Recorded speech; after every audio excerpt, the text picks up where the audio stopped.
lucky. While rock climbing, he had an accident and fell into a deep, narrow canyon along with a huge boulder. To make matters worse, his right hand got stuck under the rock. Jimmy's first reaction was to yank his right hand out with all his might. However, not only did the rock not budge, it actually tightened its grip. Next, he tried lifting the boulder with his left hand.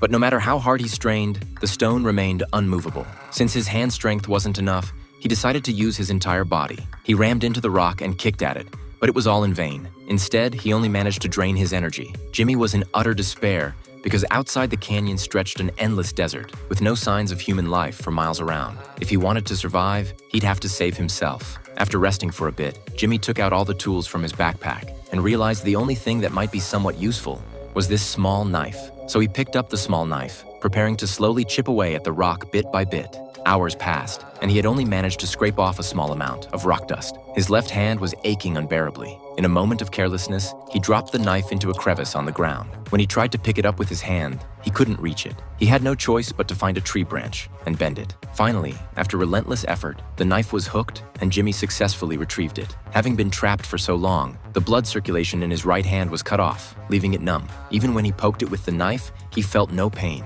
If he wanted to save this hand, his only option was to keep chiseling at the rock. He chipped away until midnight. The rock remained intact, but Jimmy was exhausted. He quickly took a sip of water to quench his thirst, but he didn't dare drink too much. He only took tiny sips because there was less than half a canteen left, which could keep him alive for 3 days at most. When dawn broke, Jimmy prepared to continue chipping at the rock. However, from chiseling for so long, the knife had become too dull to be of further use. At this point, Jimmy braced himself for the worst-case scenario. The straw of his water bag was wrapped in a strip of cloth. As long as he pulled out the straw, the cloth strip could be used as a tourniquet. That's right, he was now planning to use this blunt knife